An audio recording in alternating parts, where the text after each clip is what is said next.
Entre contadas. Entre contadas. Entre contadas. Entre contadas. ¡Ay, entre contadas! Entre contadas. Entrevistas a narradoras y narradores. ¿Qué tal? Bienvenidas y bienvenidos a Entre Contadas. Yo soy Penélope Rivera y el día de hoy voy a viajar a través de la tecnología a otro continente. Bueno, a decir verdad, a dos continentes, porque de invitado tenemos a Boniface Ofogo. Y les voy a leer un poquito sobre él. Nació en Bogondo, pueblo situado en el centro de Camerún, en 1966. Terminó el bachillerato y estudió filología hispánica y obtuvo una beca del gobierno español para seguir sus estudios en Madrid, donde llegó en 1988.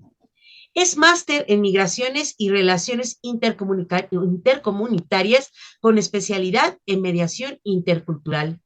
Doctor en filología hispánica con especialidad en literatura hispanoamericana y maestro en literatura hispanoamericana. Ha sido mediador social y cultural en varios ayuntamientos de la Comunidad de Madrid. Llegó a España, como les decía, en 1988 y desde 1992 se dedica al viejo oficio de contar cuentos. Empezó como un juego por casualidad en la universidad y ahora dice que no puede dejar de contar cuentos. Además de un oficio digno y cada vez más reconocido, contar cuentos para él es una forma de buscar sus raíces. Elige siempre cuentos de tradición oral que tengan algún valor didáctico o ético, que destaquen un contraste cultural o que sean tremendamente graciosos a través de los cuentos. Transmite algunos valores que en el mundo de hoy hacen muchísima falta. A través de los cuentos transmite el espíritu de África, este continente tan cercano y a la vez tan desconocido.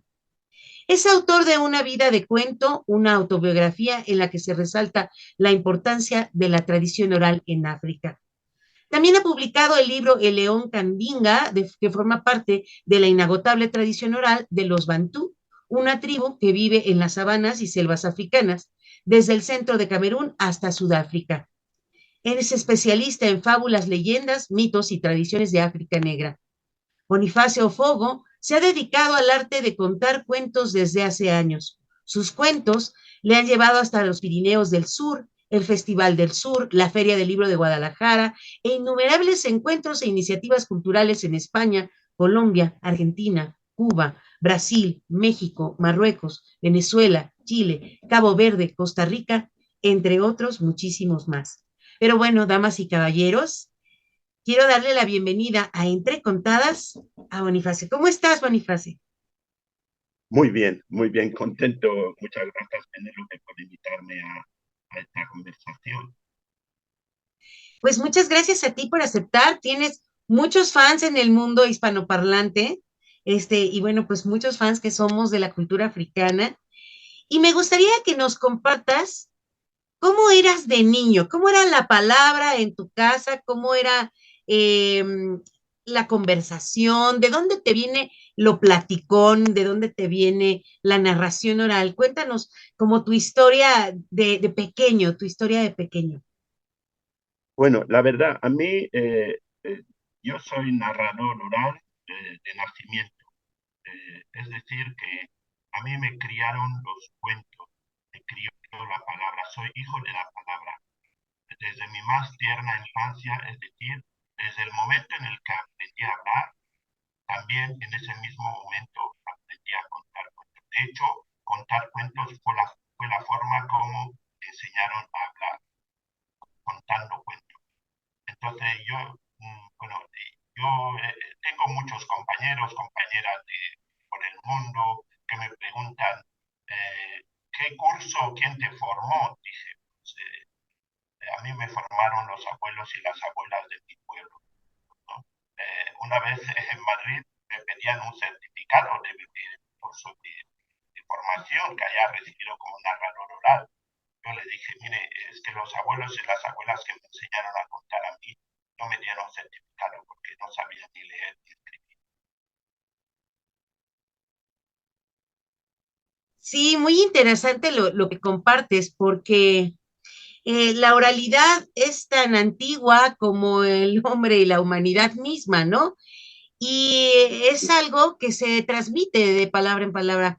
Me parece muy bonita la anécdota que ahorita compartes, porque pues quien te enseña a hablar, y si te enseñan a hablar a través de los cuentos, como pasó en casa, bueno, pues evidentemente eso no puede certificarse, eso ya está certificado, ¿no? Eso ya está dado. Sí. Me parece fabuloso.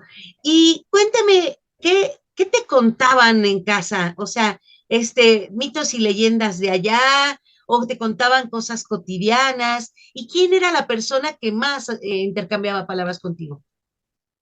Bueno, digamos que en la familia no había una voz cantante, bueno, una voz contante. Es decir, que todo el mundo tenía la palabra, todo el mundo tomaba la palabra. La tomaban primero las personas mayores, pero luego la iban cediendo a la gente más joven y llegar hasta los niños. Por eso no había una sola voz, no había una figura única. Digamos que mi padre era el narrador más hábil, pero luego todo el mundo tenía su turno, ¿no? Para utilizar la palabra y contar. A veces contar la misma historia que alguien acaba de contar, pero contarla con tu propia voz, con tu propio estilo, con tu propio talento. Entonces eran historias que formaban parte de un repertorio común y a veces se repetían, porque al ser un pueblo aislado, pues no llegaban nuevas historias, entonces te contaban las mismas historias, pero yo creo que por eso es, muchas veces te dice, no, pues como ya conté esta historia no la voy a contar, no, la historia se puede, yo no me aburría escuchando las mismas historias todas las noches. Entonces, estas historias forman parte del imaginario colectivo de mi pueblo. Son historias que hablan de la relación del ser humano con el mundo natural, con los animales, el mundo de los animales, que es una fuente inagotable de sabiduría. Entonces, las fábulas en el mundo entero, todas las culturas tienen sus propias fábulas, ¿no? Incluso la cultura europea. Cuando tú lees las fábulas de Esopo, ¿no? De la antigua Grecia, en Egipto también tenían, del Egipto antiguo, tenían sus fábulas. Entonces, ese corpus, este conjunto de relatos, de libros escritos en el aire, como dice un escritor español, de que los contadores de historias son en realidad escritores que escriben libros en el aire. Entonces son libros que se transmiten de padres a hijos, de abuelos a nietos, de generación en generación.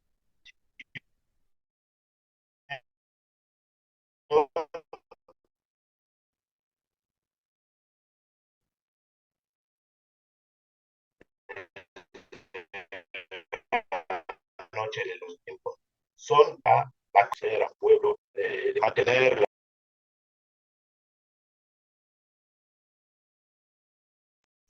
Claro, claro, pues justamente ahorita que decías esa metáfora del aire, pues es que las palabras y las historias parten de la oralidad y después se recopilaron y se llevaron a las historias escritas, pero siguen ahí y cambian. Y aunque nos las contaran diario, siempre van a ser distintas y sobre todo si son en voces compartidas, pues más, ¿no? O sea, la cuenta de diferente manera todo mundo, ¿no? Entonces eso es muy grato. Oye, ¿y cómo llegaste a la lengua española? O sea, ¿cómo fue que, Sí, sí. que llegaste Esa es hacia el una español? pregunta muy interesante, porque yo vengo de un país que fue colonia francesa y británica a la vez. Entonces, las lenguas oficiales en mi país son francés e inglés, más luego las más de 230 lenguas autóctonas que se mantienen vivas, que todavía se hablan hoy. De hecho, son las lenguas que se hablan en familia. Por ejemplo, la mía, que es el Yambasa, es la lengua en la que yo aprendí a hablar, la lengua en la que aprendí a contar historias. Entonces, al ir a la escuela a la edad de 5 años, Ahí empecé a aprender francés. A los 8 años empecé a aprender inglés. Y a los 14 años, en el sistema educativo de mi país, hay que elegir un tercer idioma occidental. Entonces, pues la gente elige alemán, la gente elige italiano. Bueno, yo elegí español porque me gustaba mucho Julio Iglesias. Entonces, yo escuchaba sus canciones en francés y yo quería escucharlas, entenderlas en español. Por eso elegí español. Y era muy bueno, sacaba muy buenas notas y cuando tuve que ir a la universidad, no dudé ni un instante. Decidí estudiar lengua y literatura españolas. Y así me dieron una beca más tarde para seguir los estudios en España. Qué bien, oye, pues eso nos conecta porque, bueno, de una u otra manera, el español está en todo mi continente, aunque también hay muchas lenguas, y bueno, simplemente aquí en mi país todavía tenemos 90 etnias con sus hablantes y espero que no desaparezcan porque desafortunadamente se han ido perdiendo las lenguas, pero bueno, nos conecta a toda la América Latina con España que hablamos español y bueno, enhorabuena que elegiste ese idioma. Y entonces, bueno, te vas tú a España a estudiar y ahí también empezaste a contar cuentos. Cuéntame Sí, cómo has conectado bueno, fue una casualidad. Yo nunca supe que contar cuentos fuera algo que se pudiera hacer en público, algo que se pudiera hacer como espectáculo. Yo nunca lo sabía. Cuando llegué a la universidad, eh, en el año 1992, durante la Semana Cultural que se organizó en la facultad, la Asociación de Estudiantes me pidió que contara un cuento africano. Yo la verdad, bueno, primero mi español no era muy fluido como para contar un cuento, porque para contar un cuento hay que dominar muy bien el idioma. O sea, tienes que tener muy bien el idioma, no puedes tenerlo como un idioma que, bueno, lo sabes desde el punto de vista teórico, pero el idioma hablado es todo otro mundo, ¿no? Entonces yo salí allí en el Paraninfo de la Universidad Complutense, conté un cuento de los que yo había escuchado de pequeño y me asombró la reacción de los compañeros y compañeras de la universidad, que es que contar cuentos es algo increíble. Yo creo que la gente no se imagina lo que supone eso. Los que se hayan perdido esto no saben lo que se han perdido. Es algo realmente increíble porque la reacción que tuvieron mis compañeros era la primera vez que yo contaba un cuento en público, en el año 1992, en un idioma que no controlaba muy bien.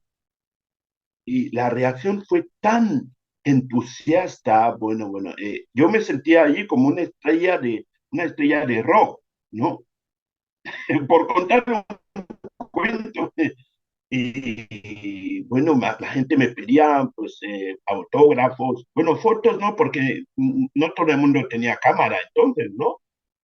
Entonces me pedían autógrafos, la gente me pedía el teléfono y poco después mi teléfono, que era fijo en aquella época, que no había celulares, mi teléfono empezó a sonar. Ah, hemos oído hablar de ti, que cuentas bien los cuentos, puedes venir a contarnos en nuestra facultad o en nuestra escuela, en nuestra biblioteca. Bueno, yo no me lo podía creer, así. Y cuando me di cuenta, me estaban invitando en otras ciudades y cuando me di cuenta, me estaban invitando en otros países.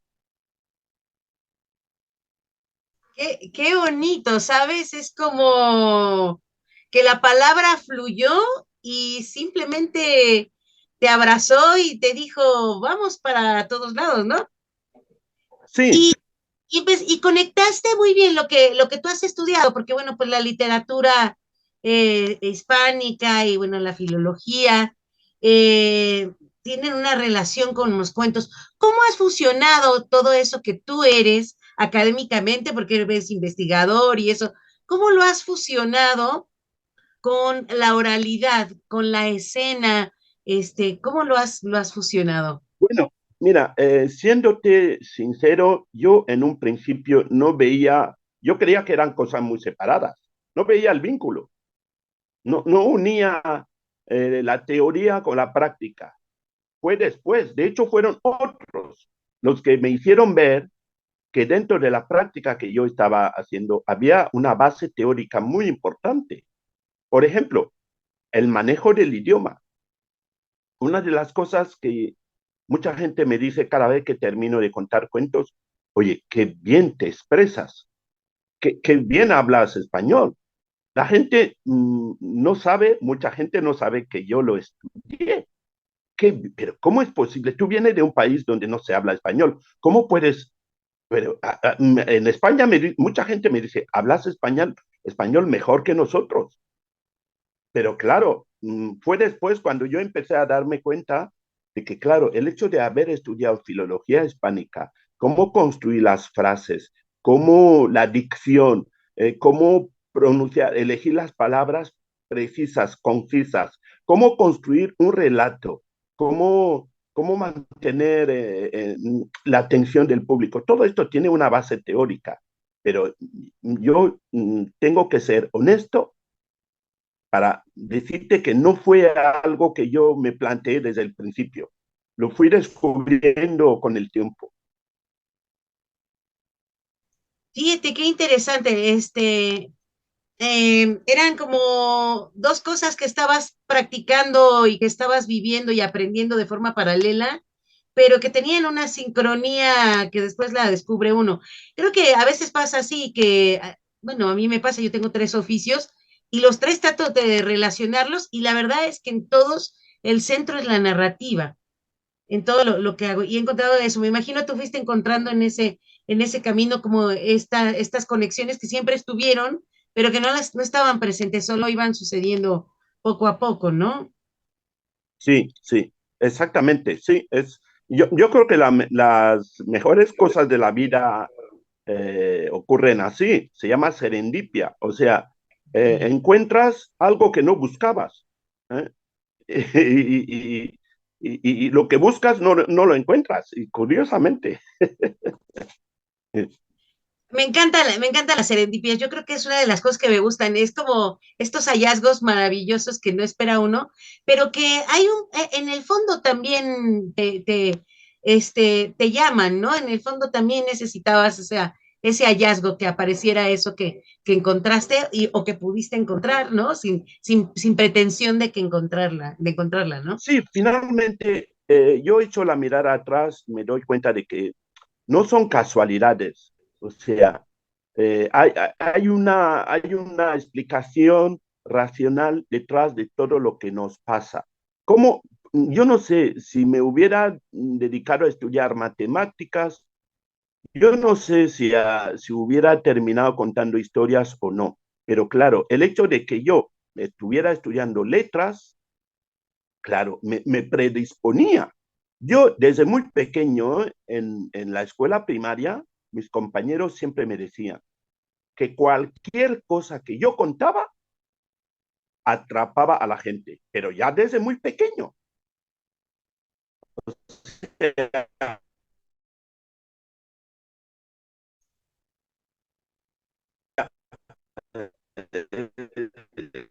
Es una, yo soy un hombre de letras, mira, yo he sido un hombre de letras desde mi natural en mí, al final se ha traducido en el hecho de comunicar, contar historias, y tender puentes, ¿no? Con otras culturas, con otros.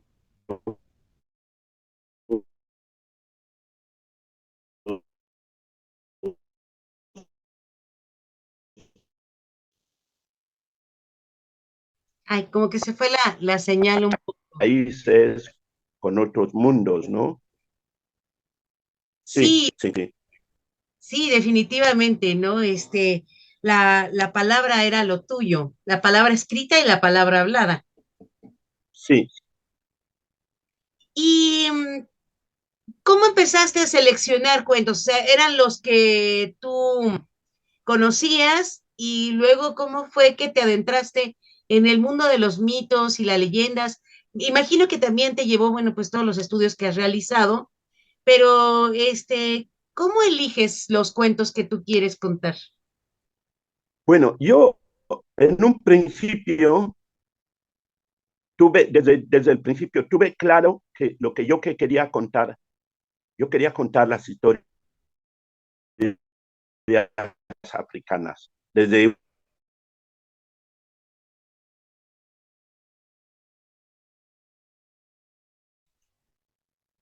estaba sonando mi teléfono y lo acabo de apagar. Sí, sí, Desde el principio yo me di cuenta, yo supe que lo que yo quería contar era la historia de África, las historias de África, con H minúscula, pero también con H mayúscula, las historias de África, porque al vivir fuera de África, yo empecé a descubrir cómo circulaban sobre África ideas preconcebidas, clichés, prejuicios, estereotipos. Entonces yo dije, yo tengo una responsabilidad como contador de historias, ¿eh? Porque se dice, bueno, hay un proverbio africano que dice, mientras los leones no sepan hablar, las historias de caza siempre van a glorificar a los cazadores, ¿no? Porque siempre vamos a tener la versión de los cazadores, no tenemos la versión del león. Entonces yo dije, pues yo tengo que dar la versión del león, ¿no? me parece bien importante lo que ahorita comentas, y lo digo con un sentimiento desde mi país, en donde creo que hasta la fecha sigue habiendo preconcepciones de este país, de sus pueblos, de nuestras costumbres, de nuestras ideas, de nuestra comida, de vernos como un chiste, ¿no? Porque tenemos buen humor la mayoría, y me parece bien importante, tiene mucho peso social el hecho de que compartas una visión distinta, la visión desde el león, como ahorita lo comentabas. Sí, sí, sí, sí, sí, sí. Y Sí, esto porque te las historias, los cuentos, yo creo que la elección de un repertorio, de lo que vas a contar, yo creo que es una de las manifestaciones artísticas más personales, más íntimas. ¿Eh? No hay un arte tan personal que refleje nuestro interior, nuestra espiritualidad, nuestra visión del mundo, nuestra identidad. No hay un arte así como los cuentos. Entonces, uno no elige un cuento por casualidad y el cuento que tú eliges para contar refleja tu visión del mundo, refleja tu tendencia ideológica, tu manera de pensar. Por eso yo le exijo mucho a un cuento, ¿eh? Para poder contar una historia le exijo mucho, tiene que ser una historia, porque a veces hay una historia que te gusta mucho, pero no te gusta el final, o es una historia demasiado compleja, o no comparte los valores que transmite esta historia. Entonces, Me parece que lo que acabas de decir es muy profundo porque hay que ser cautelosas y cautelosos con lo que seleccionamos, porque es tan poderosa la palabra y el momento que se genera con el público es tan íntimo, tan bonito, que hay que saber qué les compartimos. Y me parece algo muy bello lo que acabas de decir, que nos representa en muchos sentidos, tanto en lo que pensamos como en lo que somos y en lo que queremos, ¿no? Me parece muy sí, grato. sí, Oye, sí, sí, Boniface, sí. ¿te parece? Ahorita seguimos platicando porque, wow, qué bien lo que has estado compartiendo, me gusta mucho. Pero, ¿te parece si nos cuentas un cuento? Y ahorita Sí, después nos vamos a que nos platiques cómo es que entraste al mundo de escribir cuentos, que bueno, aquí varias personas hemos leído, el público de Entre Contadas te ha leído, nos ha tocado a muchos verte aquí. Entonces, ¿te parece si nos compartes un cuento? sí. Quiero compartir con tu público una historia, es un cuento de mi pueblo, además. La historia de una serpiente. Cuentan que la serpiente iba por el bosque cazando ratones. Mientras iba cazando, su cola y su cabeza se peleaban, discutían porque nunca se ponían de acuerdo. La cola le decía a la cabeza, oiga usted siempre va adelante, yo siempre voy detrás. Usted va la primera, yo voy la última. Usted siempre elige los caminos que tenemos que seguir. Y yo no tengo más remedio que seguirte. La cabeza le respondió, mira, yo voy delante por la simple razón de que soy la cabeza. Como tú eres la cola, me tienes que seguir. Así es la vida. Un día, indignada, la cola le dijo, ¿sabe usted? Yo quiero ponerme delante también. Quiero ver cómo se ve el mundo desde delante. La cabeza le dijo, oye, yo no tengo ningún problema. Si esto es lo que quieres, podemos cambiarnos de sitio. Entonces se paró la serpiente a mitad del camino. La cola se desplazó a la cabeza. La cabeza se desplazó a la cola. Cuando la serpiente se puso en marcha de nuevo, no podía ver el camino. Se tropezaba por aquí, por allá, no podía atrapar ratones. Cuentan que incluso la cola llegó a perder la cabeza. Por eso, mi pueblo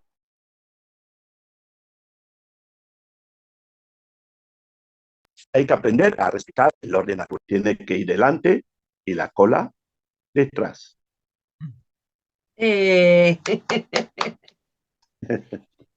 Oh, qué bien. Ah, fíjate qué metáfora, ¿no? En un cuento desde la óptica animal de la fábula, pero bueno, con mucho humor, porque ¿Sí? la cola puede perder la cabeza. Me parece súper bien. La cola Oye, pierde la cabeza finalmente, sí. sí. Oye, Oni, ¿y cómo fue que entonces decides tú entrar al mundo de los cuentos escritos?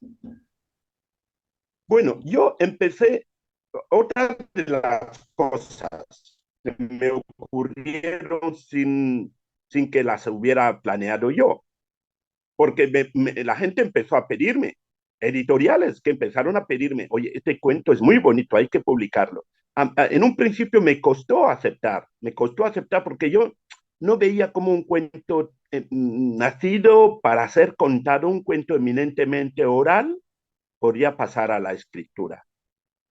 Pero al final, luego pensé, claro, la tradición oral es algo muy frágil. Tú fíjate, hoy en día conocemos los cuentos europeos gracias a que los hermanos Grimm ¿eh? Los recogieron, los escribieron y entonces no se van a olvidar nunca. Lo que se escribe está siempre allí, porque en la tradición oral el soporte es físico, es humano. Entonces cuando desaparecen, pues qué sé, las lenguas, por ejemplo, las lenguas, muchas que están en peligro de extinción. Si desaparecen, desaparecen las historias que se cuentan en estas lenguas. A medida que se van desapareciendo las personas mayores, desaparecen las historias. Entonces, tenerlas escritas es una garantía de que se van a perpetuar, pero también es una garantía de que, porque un libro puede llegar a todos los lugares del mundo, pero un ser humano como yo no puedo. Yo tengo un límite. He visitado casi toda América Latina, pero hay países de América Latina donde todavía no he ido. En cambio, estas historias pueden llegar allí. Ese fue el proceso. Sí, definitivamente muy cierto lo que dices.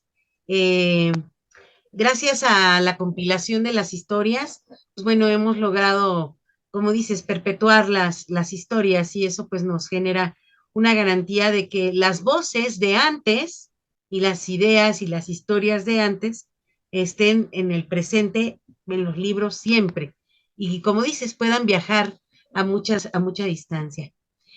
Y cuéntame, ¿tú te ha gustado como eh, la interacción con, o más bien, cómo ha sido tu experiencia interactuando con otras narradoras y narradores, por ejemplo, en el mundo, en Latinoamérica? ¿Qué ha pasado? ¿Cómo ha sido tu viaje por muchos lugares? Porque, bueno, pues has viajado por muchos lugares, Me imagino que tienes muchas anécdotas que contar, pero me gustaría que nos cuentes un poco cómo ha sido ese viaje interior y exterior, llevando tú los cuentos a Bueno, través de... ha sido maravilloso, ha sido un encuentro fructífero, un encuentro muy inspirador. Tener, sobre todo con los narradores y las narradoras de América Latina. Somos continente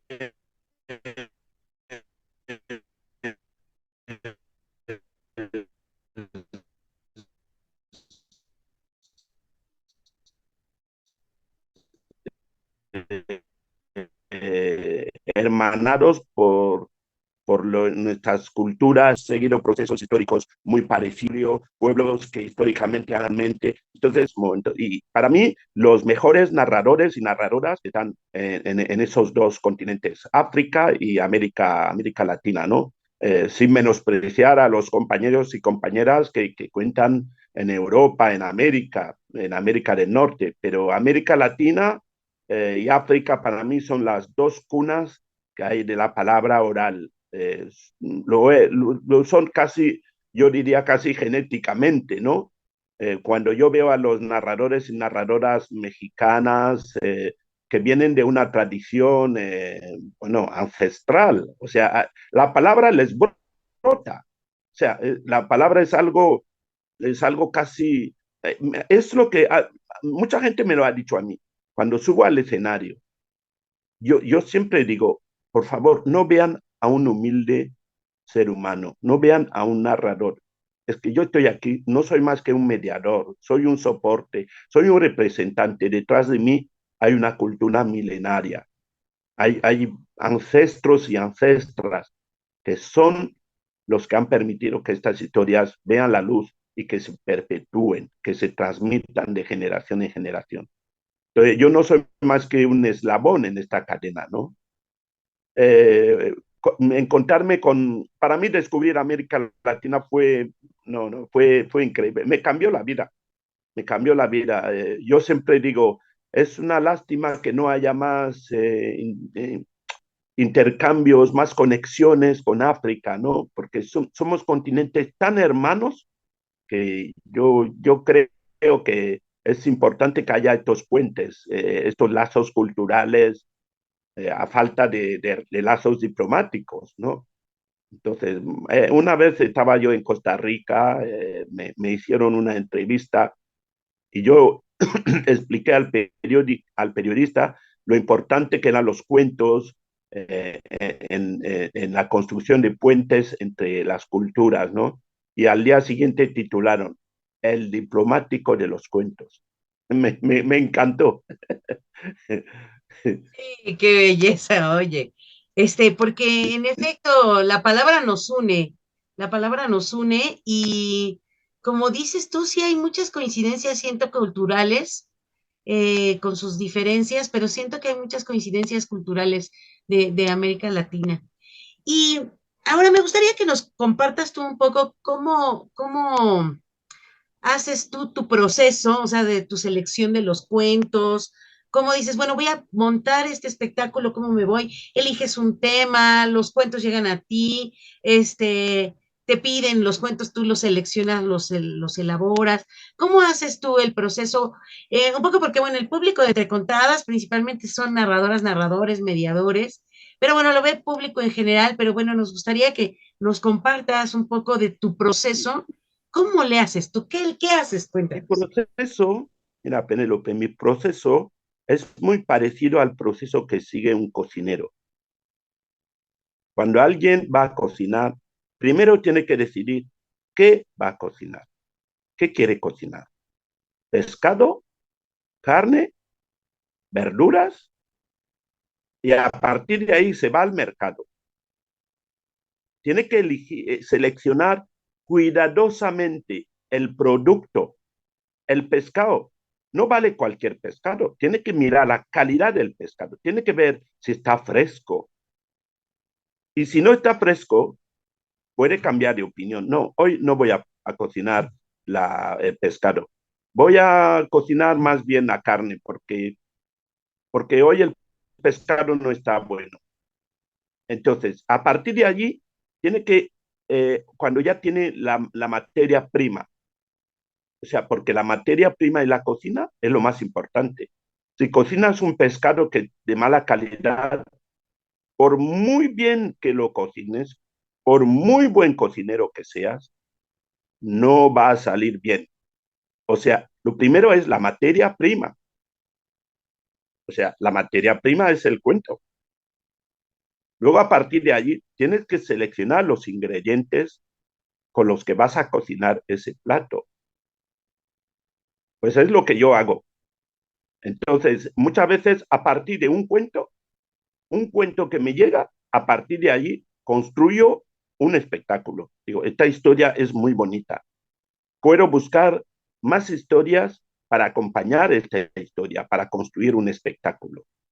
A partir de un solo cuento. Hay un cuento que yo suelo contar que habla de la muerte. Este cuento, en cuanto lo descubrí, dije, tengo que hacer un repertorio de cuentos que hablen de ese tema. Es un tema tabú para muchas culturas, pero claro, es que los cuentos no solo están para transmitir cosas bonitas, ¿no? Los cuentos también los cuentos tienen que contar la vida y la vida tiene muchas caras.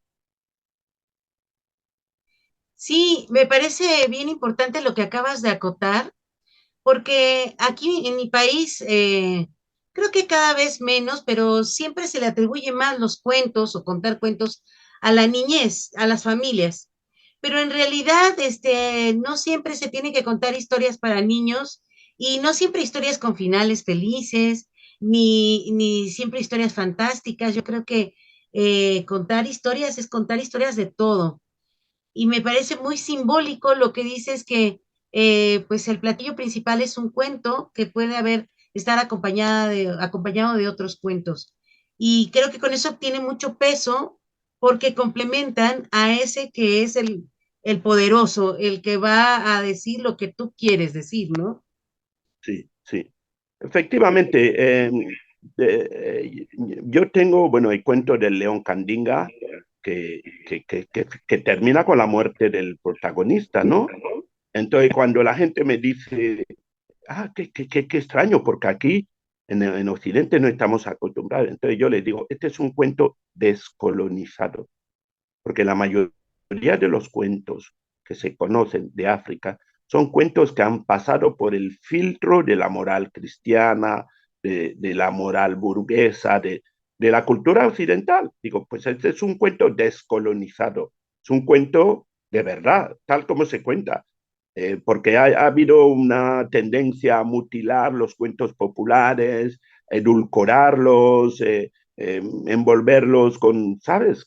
Sí, finales felices, que originariamente estos cuentos no tenían esos finales felices, porque su propósito era eh, educar, enseñar, moralizar. Sí, fíjate, y lo conecto con lo que decías hace rato de, sí es importante el hecho de que haya habido compilaciones de los hermanos Grimm o de Perrault, ¿no?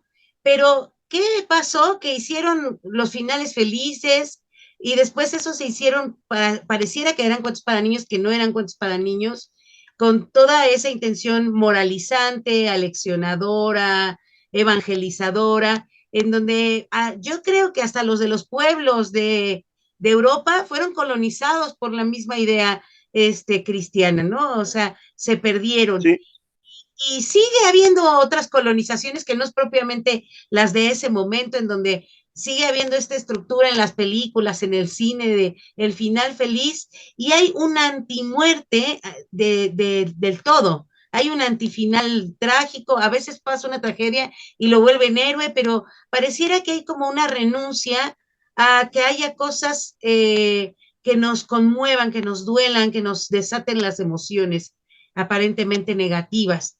Pero esas historias nos enseñan mucho y en la vida real existen y nos enseñan también a asimilar la pérdida y asimilar la muerte, que la muerte está presente todo el tiempo, ¿no? sí.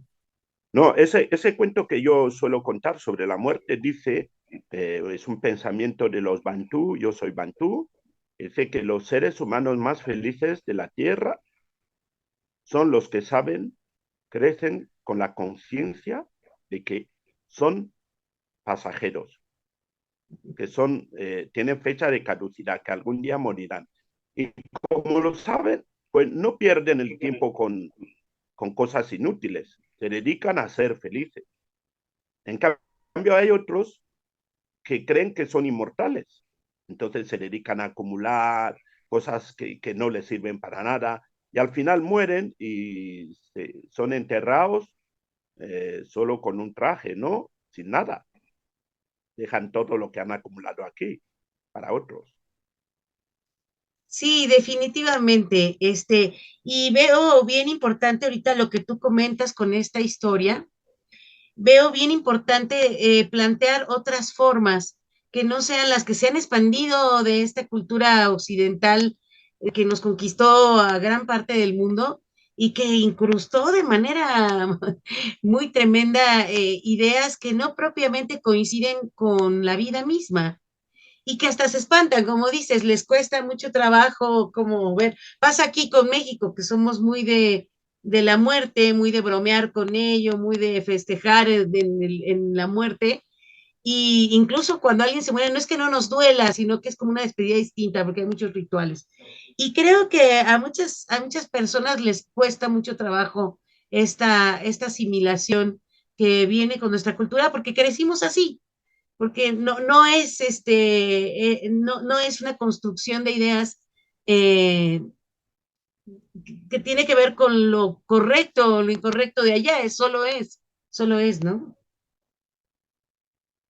Sí, sí. Se fue la señal unos segundos, pero ya volvió. Sí, es que a veces se va y viene, como que está un poco Sí. inestable la señal. Estoy en un lugar que tiene poca señal, la verdad. Pero bueno, aquí estamos conectados y me da mucho gusto. Oye, ¿te parece si nos compartes otro cuento? Sí. En un pueblo de África vivía un señor muy mayor. Era el hombre más viejo de la tribu. Se llamaba el señor Adaka. Al ser el hombre más viejo de la tribu, era también la persona más importante.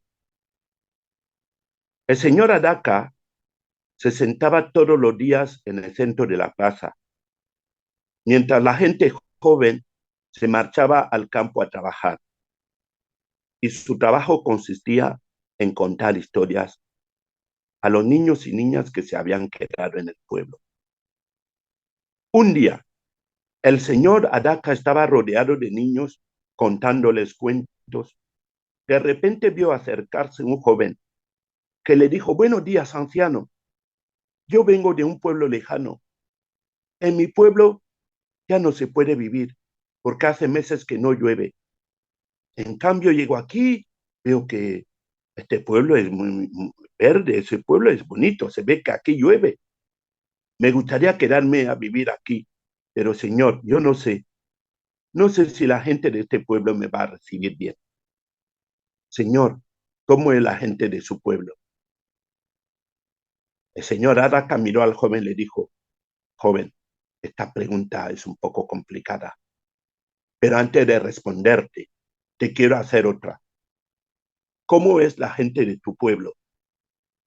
Este pueblo de donde vienes, ¿cómo es la gente de allá? El joven le dijo: señor, en mi pueblo la gente es muy amable. Los jóvenes respetan a los mayores. En mi pueblo los conflictos se resuelven hablando. Me, me da mucha lástima verlos abandonado. De hecho, los extraño mucho. Joven, le dijo el señor, la gente de mi pueblo es igual de buena que la gente de tu pueblo.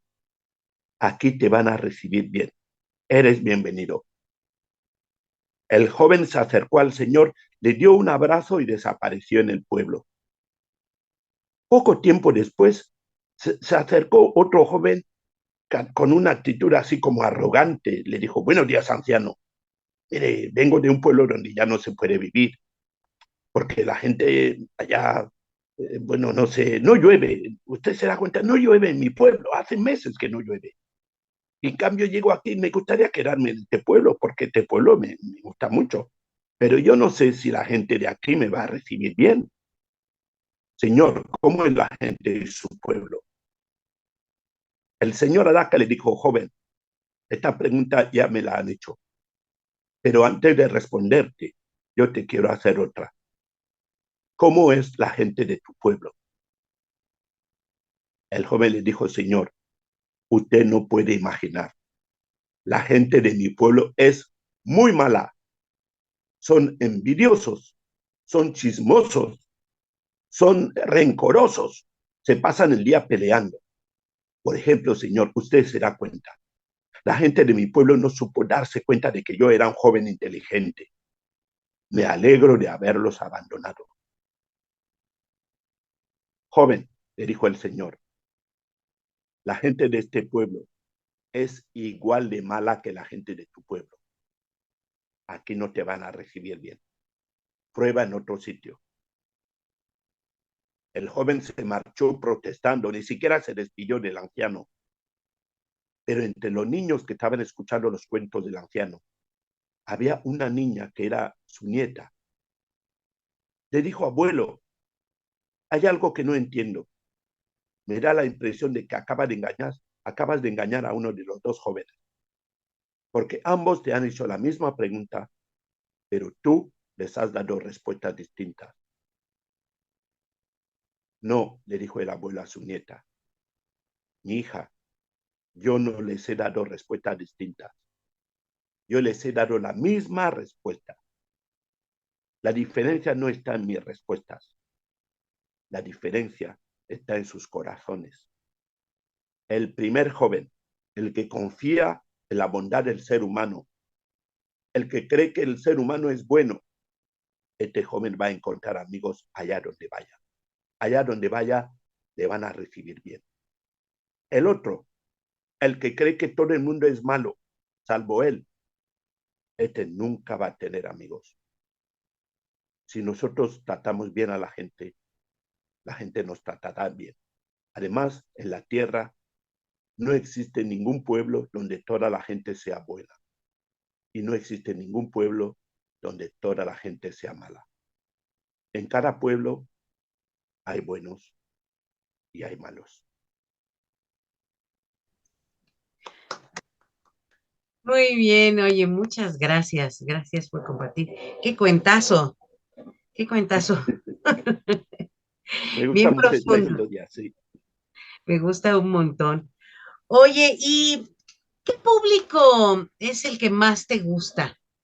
Bueno, yo sé que le has contado ya para todo, pero donde tú te hallas o todos, no sé, o sea, cuéntame qué público es el que más te gusta.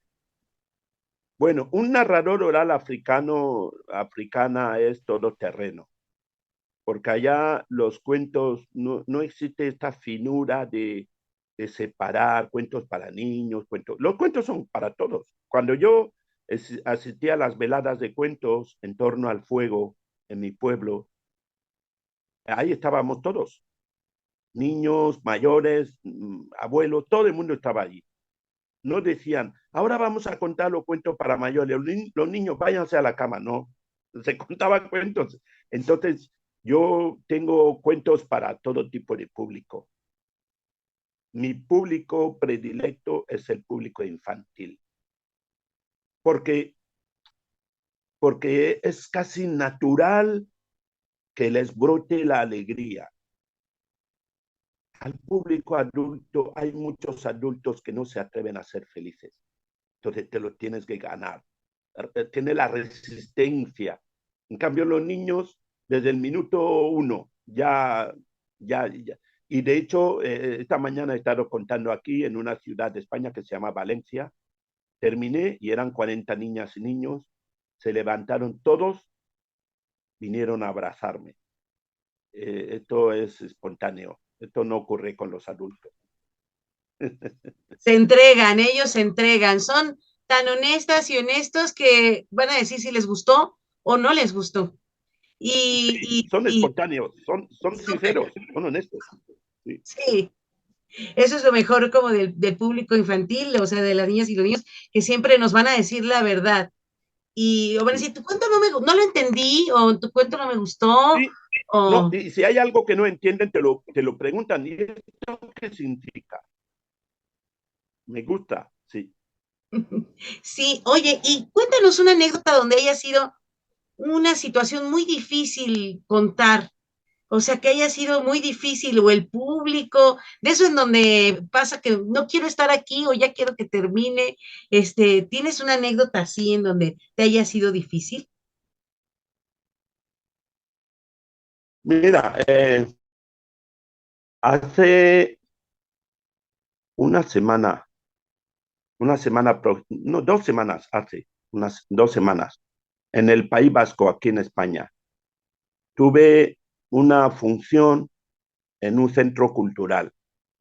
Fue muy difícil, pero fue muy difícil porque la sesión había sido programada inicialmente para niñas y niños a partir de 4 años, pero la mayoría de los niños y niñas que hubo allí fueron de 1, 2, 3 años.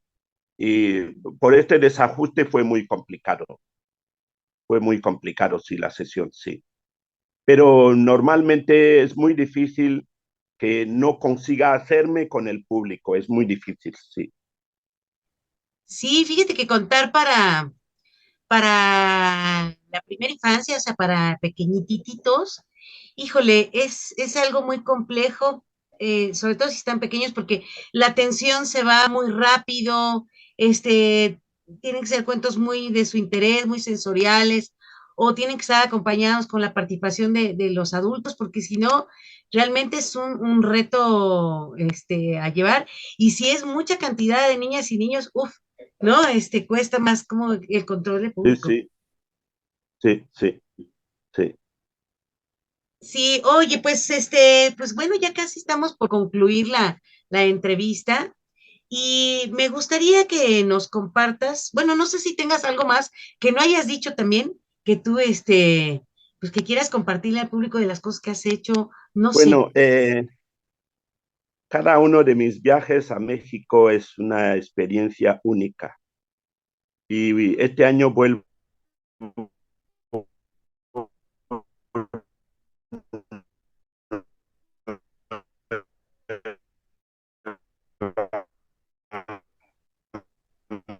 Se quedó, a México y estaré en Cancún. Esto será en el mes y será un honor estar nuevamente con el público mexicano.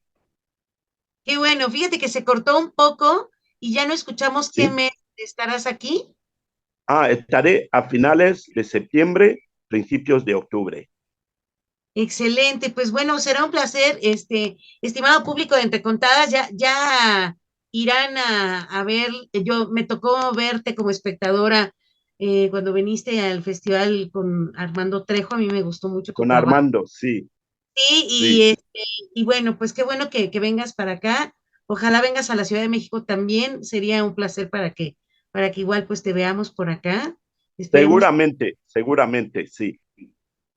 Y bueno, pues ya para cerrar, bueno, me gustaría que nos digas qué ha significado en todo este tiempo la narración oral para ti de forma personal. Ahorita ya, bueno, todo ha sido de forma personal lo que nos has contado, porque bueno, de una u otra manera, es tu historia de vida, es el Boni niño contando cuentos, el Boni joven contando cuentos, el Boni maduro de ahora contando cuentos, pero bueno, si pudieras como concretar en unas palabras, ¿qué ha significado para ti la narración oral? ¿Qué sería? A mí la narración oral me ha cambiado la vida totalmente. Yo sería otro si no estuviera contando cuentos. Soy la persona que soy gracias a mi oficio como narrador oral, por haber conocido a las personas más...